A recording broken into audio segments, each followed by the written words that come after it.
Toxic Positivity, featuring Angel Hiles. And this is Alternative Health Tools, where together we discover alternative healthcare tools and also explore integrative healing philosophies for both individuals and practitioners.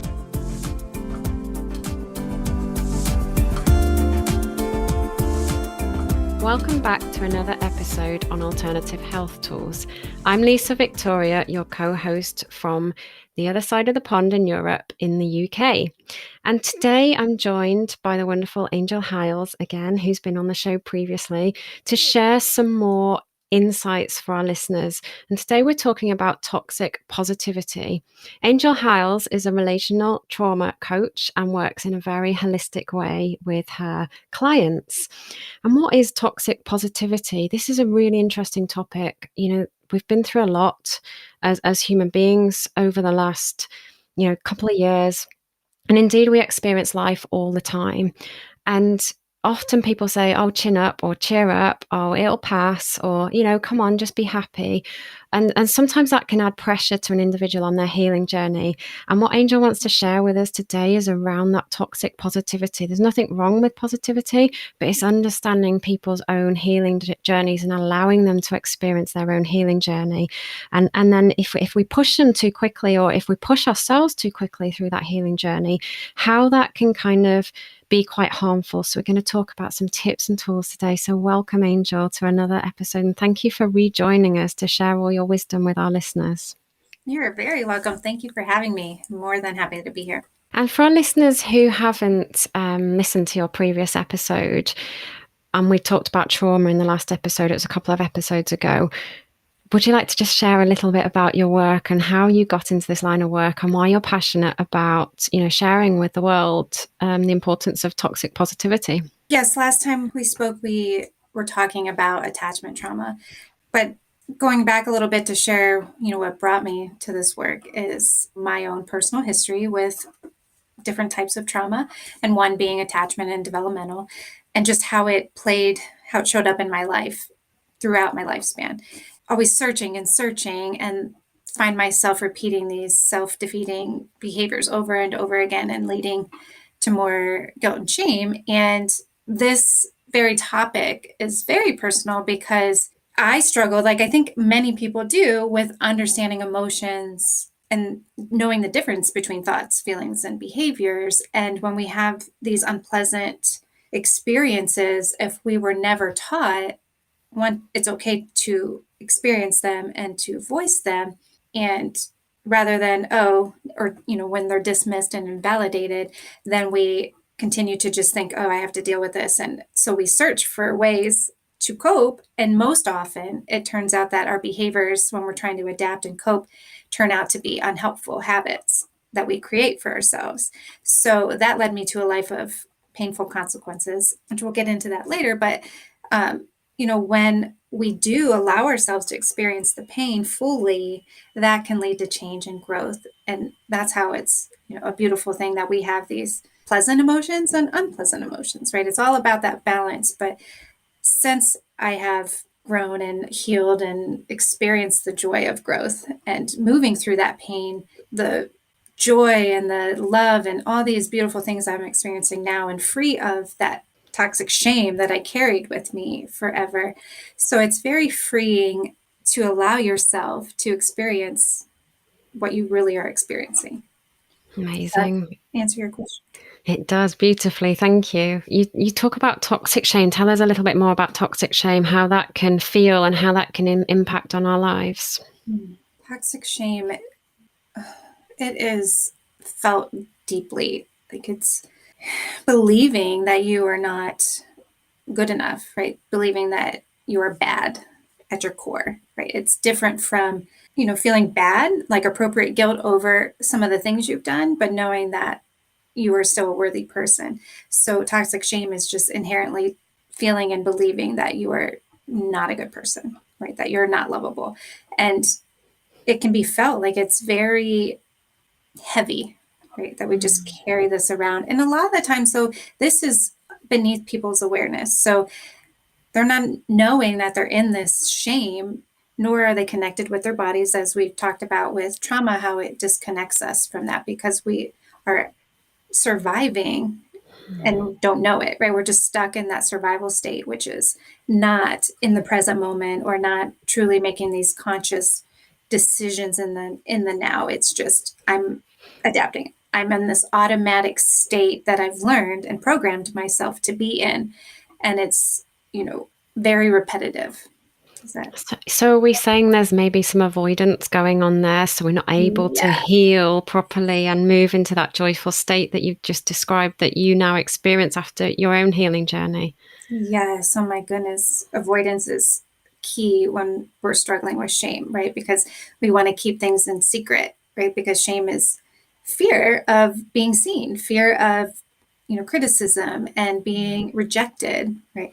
And so we keep things in the dark, and nothing can squash shame faster than bringing it to the light. But it's just a very scary thing, and we hold on to it because we don't believe anything different.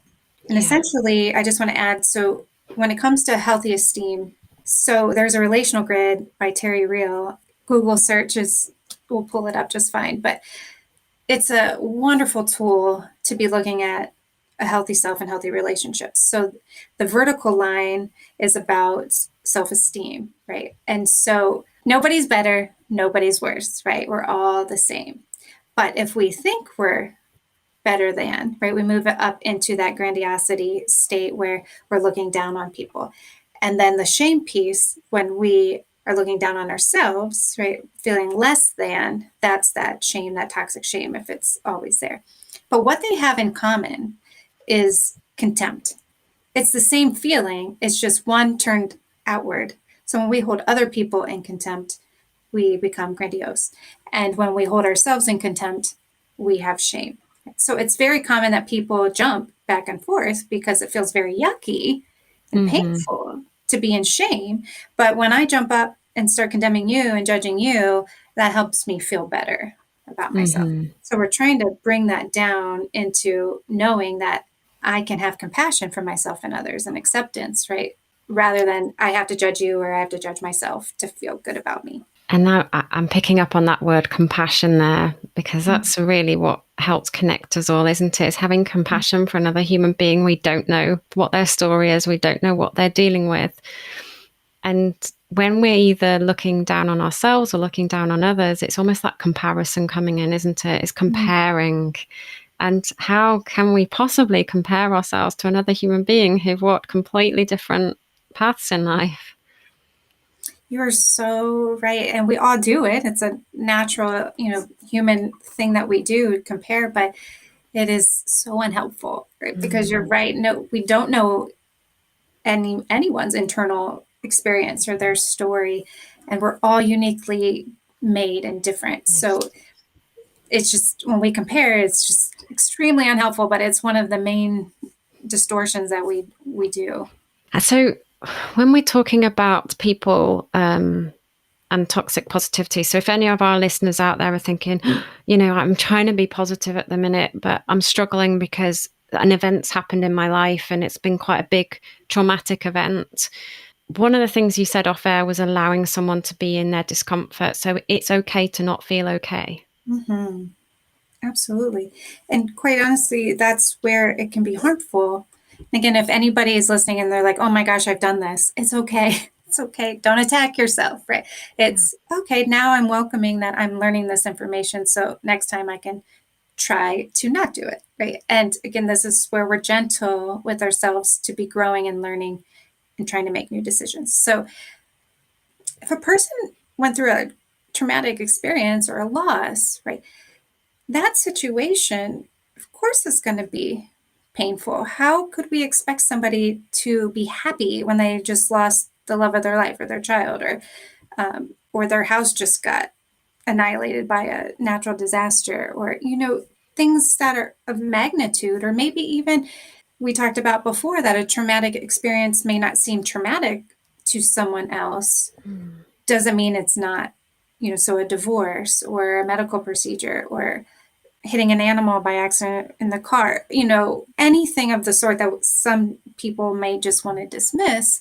It's just being able to say, well, of course, I can imagine that would be a painful thing. My goodness, tell me about it. Let me listen to your pain. I'm here for you. And just validate that that is a painful experience, or sure, you're angry about that. That was wrong, right? Like, it's joining them in that. And we don't need to change it. We don't need to swoop in and fix it. It's just allowing it to be. Yeah, I like that.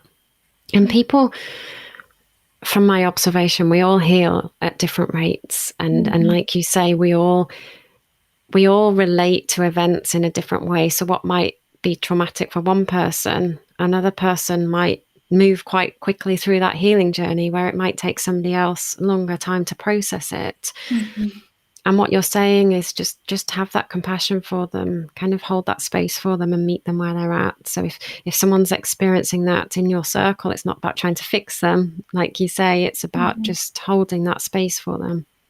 Exactly. And I know we were kind of saving tips for the end, but, in those moments, you can speak positively to them, but we don't want to expect a person in pain to be positive. It's, what can I do to help? I'm listening, what would you like to do? It's not, I need to change your feeling, your experience, but I'm here to help in whatever way I may. Yeah. If you just need me to listen, that's exactly what I'll do. Do you want to go get coffee? Whatever it is. But it's not fixing, not like, hey, buck up, like you said. It's, hey, that's right. Let's cry together. Let's color together. I think when you're saying these things, I'm thinking back to my own personal experiences, and I think just knowing someone's there, even if they're not speaking, it's that connection, it's that energy, it's that support, isn't it? To know that someone's holding that space for you and not trying to push you to do anything or force you to do anything you're not comfortable with, but you feel comforted and supported. Yes, it's beautifully stated. Exactly. There's power in that connection, right? And hence the relational piece and building that security. And that's how we do that, by hearing people, by seeing their pain, by helping them soothe. And nothing works better than that act, right? Like when we are regulated, when we hold the space, when two people share energy in an authentic way, that helps soothe a person in a very powerful way. Just the presence alone. I think that's really quite powerful, isn't it? And I'm thinking on the other side, if a person's experiencing trauma or grief and they're afraid to ask for that help because they might think that, oh, well, that person can't help me because they're not skilled. You don't need them to help you, just need them to be there for you. And it's okay to ask someone to be there for you. It's okay to put your hand up and say, I'm struggling, is what I'm hearing from you. Yes. And I think sometimes if another person is making an assumption, or we think they're not equipped, or I'm a burden, or something of the sort that we've learned somewhere in our family system or society sends these messages out, or wherever it's learned from, that doing that is not welcomed, or it's scared or scarier, that it won't be received, or the other person doesn't know what to do with. So there may be a person out there that doesn't know how to handle their own emotions. So therefore, that person may not be able to receive it well. And that's okay. If we recognize that, then that wouldn't be the person, but it's more of their internal experience, not a reflection of the person that needs help. So I don't want anybody to get discouraged if they do reach out and have that experience, because it does take another person to be regulated within their own selves to be a person that is able to do something like this. Does that make sense? It makes total sense. And a couple of words I picked up on there, it's about receiving and being good at receiving. And also that word burden. It actually came up today when I was coaching a patient, and she said a couple of times, I don't want to be a burden on my family. Why wouldn't you allow them to be there for you? Why do you feel that you're a burden on them? And it's flipping that thought, isn't it, to I want to help others, yet I'm not good at receiving help myself, and why deny someone the opportunity to help you? And if we don't ask, we don't know.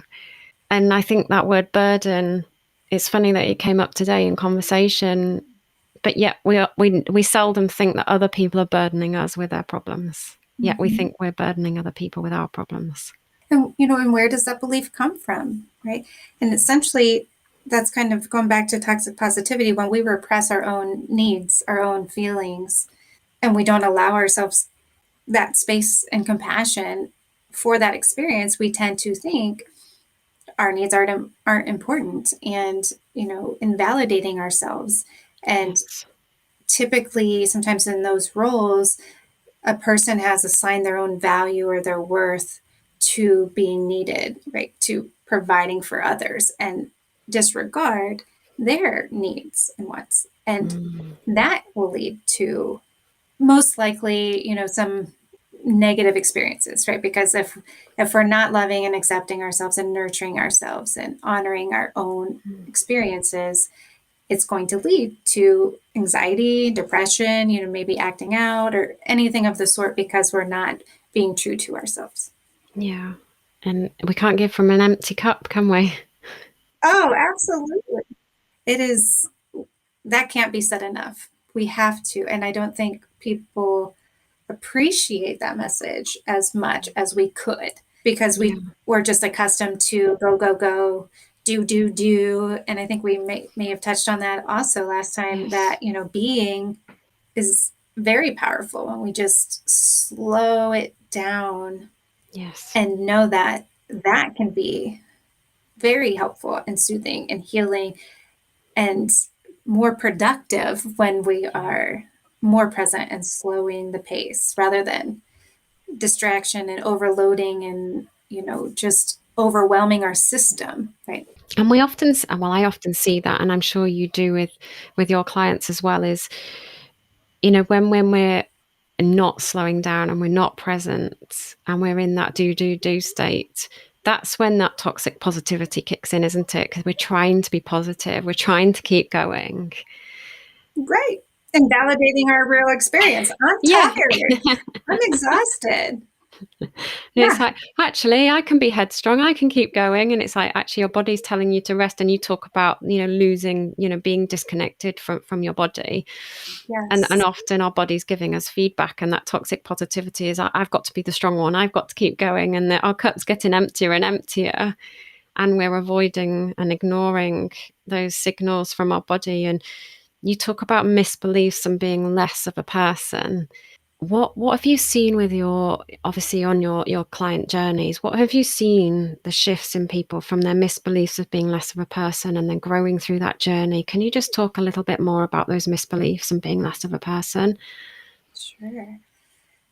Once a person experiences, or when I start talking about self-compassion and explaining healthy esteem, right, and really normalize these human experiences, what makes us human is the ability to have emotions, and again, pleasant or unpleasant. And it doesn't make us good or bad, right? They're just feelings. And when we learn to shift our relationship with feelings, that they can be seen as information, right? It's feedback. And I think you mentioned that last time too. It doesn't have to be so scary, but what we interpret from our experiences, can incite that anxiety or even feed the depression, right? That we tend to think feelings are facts, right? Or these experiences mean this, rather than I'm just having this experience, and perhaps, what is this trying to inform me of? So again, with the self-compassion piece, when a person is able to receive the information to say, oh, I am attacking myself, or, oh, that is from that person's belief, or that, oh, that's my mom's voice, or, that's society's view that I took in, and they're starting to see that, no, that doesn't feel right to me. And, oh, I see where I'm attacking myself in that. And when they shift it to say, I am worthy, I am a good person, despite having these breakups, or despite, having done this, or failed at that. You can see the shift within them and the light turn on where they feel empowered and they can feel their worth. And when you start seeing them believe in their worth, they make huge strides and quick ones, right? That, they're starting to make minor adjustments, even though they're big adjustments, right? Like, so just the work of boundaries and really accepting and loving themselves. So back to not forcing anything, it's just they learn how to observe, okay, I'm having this experience. They recognize when their trauma is activated, right? That when I'm in my stress response, this is okay, I know this is happening. They really start building self-confidence because they know what it is. They know how to shut it off and then just, observe the now and make a new decision. And each time they do that, they share how empowering it is, right? Like, oh, that felt so good. Like, wow, I'm really seeing, and now that I'm implementing these boundaries, I notice my mom is being kinder, or, she's respecting that I don't want her to say mean things, or, people respond well to it. So it really creates momentum quickly once it's applied. And what you're saying there is change begins on the inside and then things happen on the outside as well. So maybe boundaries are created and people start treating you differently because a change is shifted on the inside when you say, I'm worthy. And picking up on two things you said there, you said feelings are fact. If people have that belief that feelings are fact, and then you said something else, it's just an experience. Mm-hmm. And experiences pass and feelings pass. Mm-hmm. They're not fact. They're not that. They don't define us, do they? They don't define our worth and mean we're less of a person just because an experience has happened to us, good or bad. And what wonderful insights you just shared. Thank you so much. Beautiful. You're very welcome. That's right. And what stuck with me when I learned what you just said, so emotion, right? Motion is built into the word, so it's flowing, right? It seems like it can last an eternity, but they do pass. And feeling them, honoring them, allow them to pass much sooner than acting like they're not there or trying to distract ourselves. And it's just, okay, this is it. I feel horrible, right? I feel defeated. I feel humiliated. I feel shame. Some of these things are very physically painful to experience. Mm-hmm. And so I really want to honor that and allow the listeners to know it's okay. Like we understand it. I've been there too, of how awful it feels. And I think sometimes we think people don't understand how scary it is, how real it is. And it is just that. If people haven't been through any traumas or haven't experienced toxic shame and just really not liking themselves, they don't understand the thinking that can come with that kind of emotional pain, as well as the behaviors, right? Like when we act out, and a lot of these behaviors go against our values or morals, which then leads to more guilt and shame. You can really get stuck in that cycle of toxic shame, right? Because I'm thinking I'm less than, I'm not worthy, right? And therefore I feel depressed or, awful, shameful. And so in that space, I'm looking for relief, but in the relief I'm looking for, my behaviors aren't helpful ones, right? So it reinforces, it's that self-fulfilling prophecy that will reinforce the negative false belief of I'm not worthy. Wow. so many wonderful things there. And I'm still going back to that word emotion and motion, and being stuck in that cycle of, toxic shame or toxic positivity.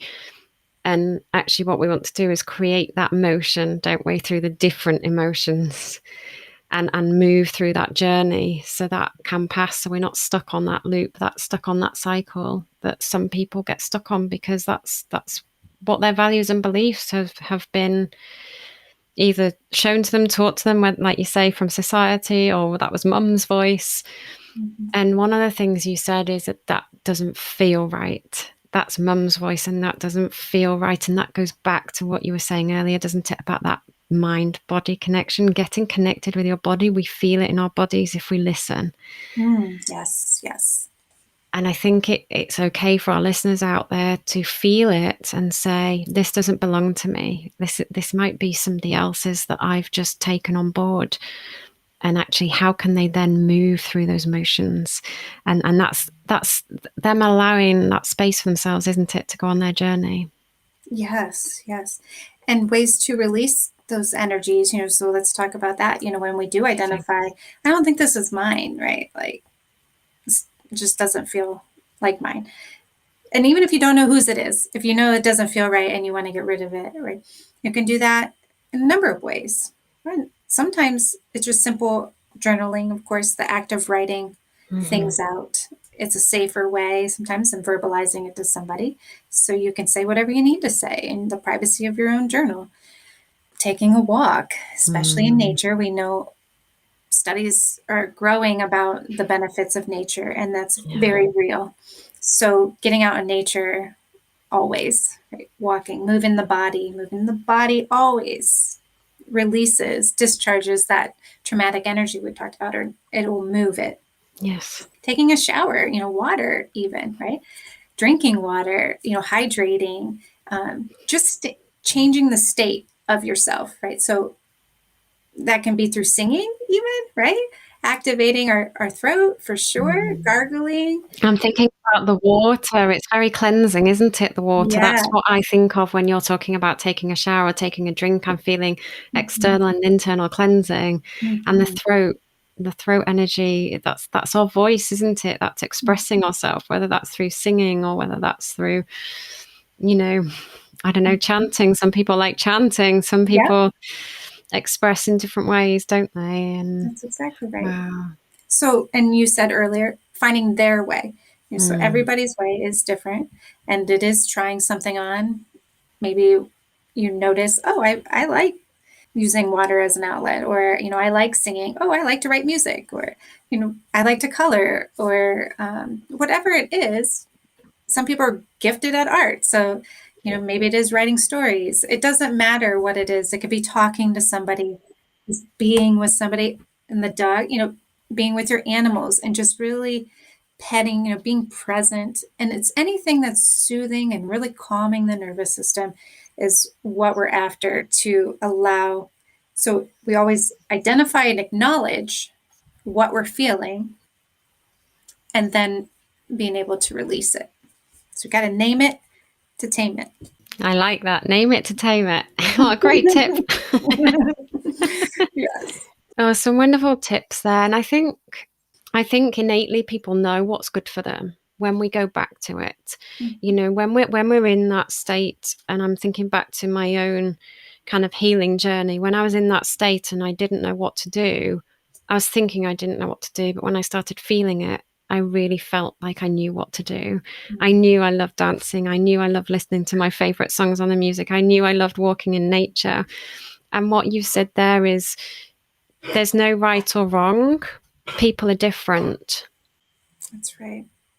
If we can move away from exactly that, labeling something, right or wrong. Like I know that's important. I'm not trying to dismiss, like, of course we have laws and, right and wrong, but it's been my experience and what I've seen with clients that we get hung up on fearing that judgment. If I did this, and that was wrong. And so it brings fear to try again, or it keeps us from doing something that we, when we're dealing with uncertainty and wanting to try new, we just stay still. But again, that experience inside is telling us, nudging us that there is something, like I want to relocate, or, my family says XYZ, or, I'm scared, it's scary. But so when you're not listening, that, you want to relocate and you give in because of fear or other people's desires and wants.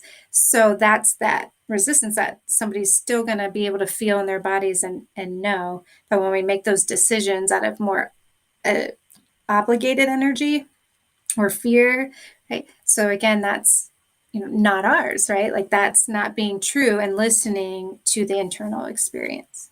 Amazing. And you said earlier as well, didn't you, being authentic, and that's being true to ourselves.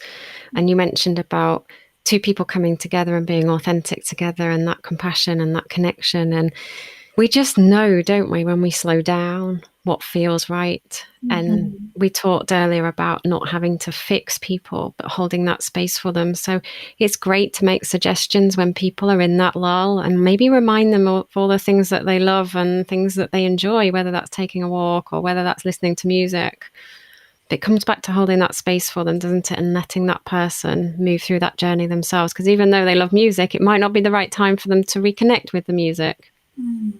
It's beautiful, right?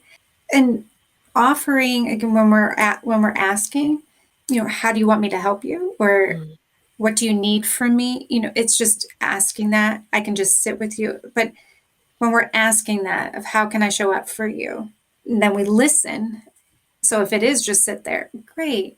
If they're asking, I don't know how to cope with this, then you can offer, well, what works for me when I'm struggling, when I'm in a painful situation is I like to take a walk. Do you want to take a walk?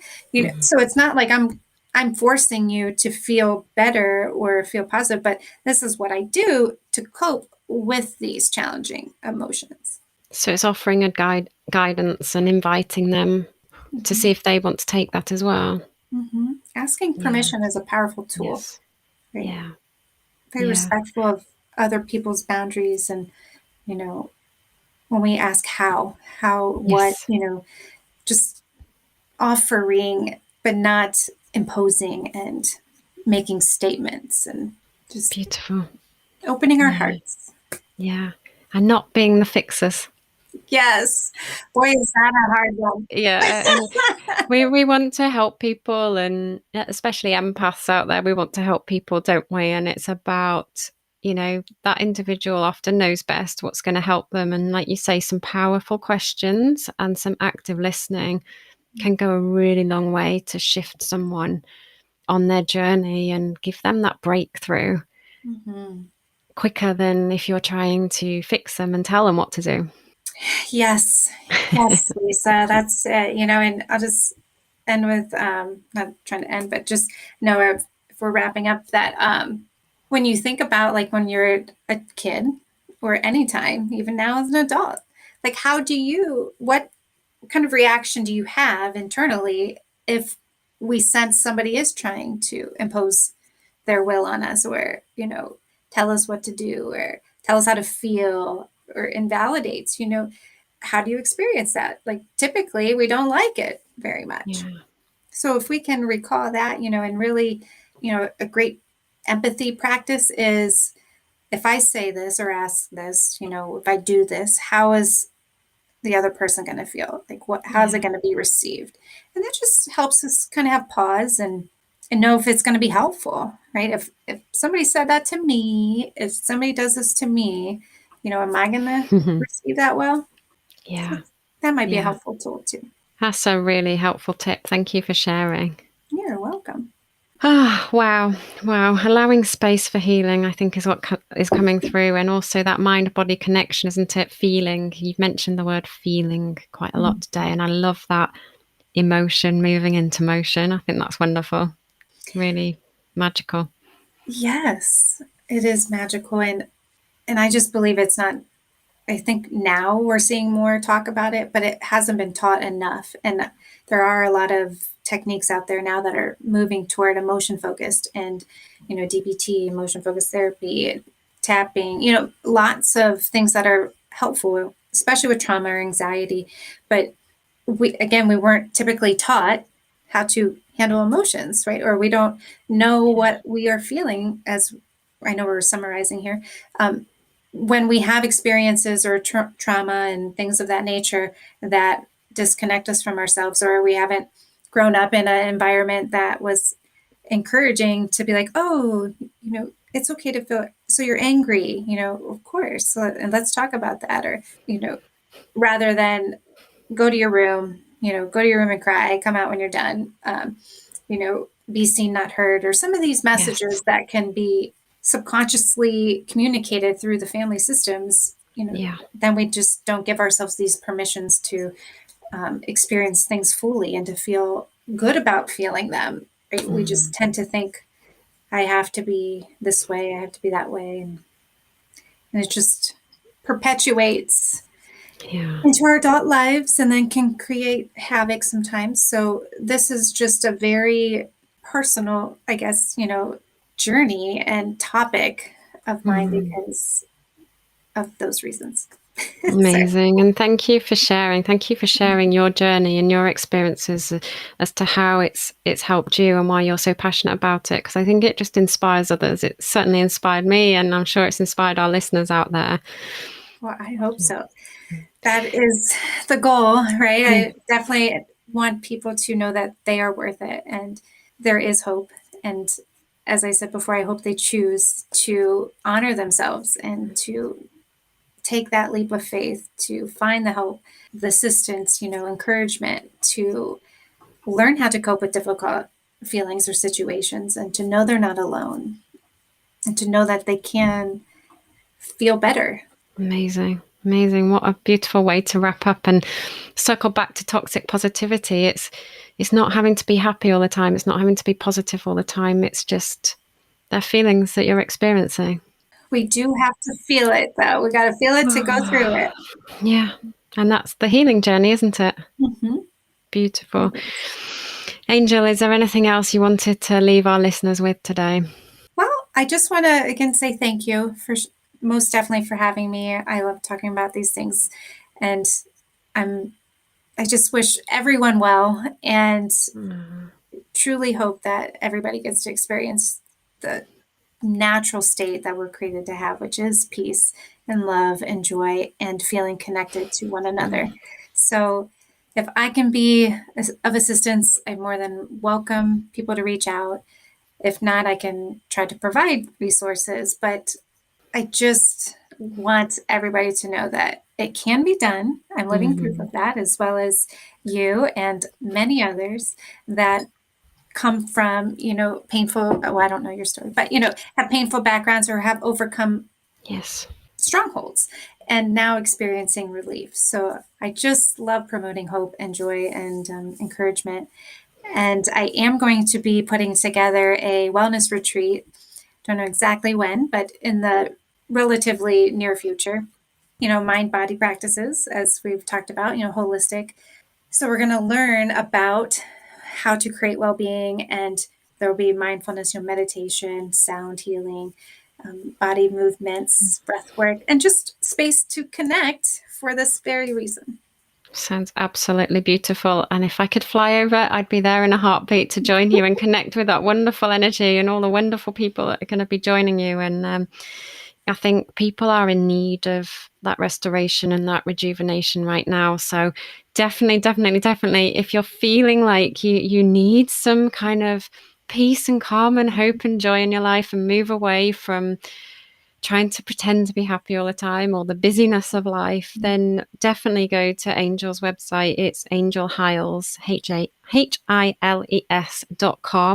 and you will see when her wellness retreat is coming out. And of course, if you wanted to get in contact with Angel and work with her, she is an angel. She sat in front of me, always smiling, always beautiful, and I can feel the energy over the computer.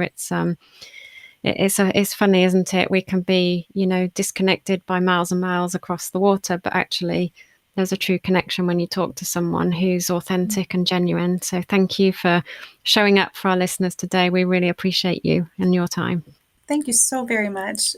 Likewise, it's my honor. Thank you. Amazing. So there's another episode of Alternative Health Tools on toxic positivity. And just know that wherever you're at on your journey, you're okay. I'm Lisa Victoria, your co-host from across the pond. Until next time, stay safe, stay well.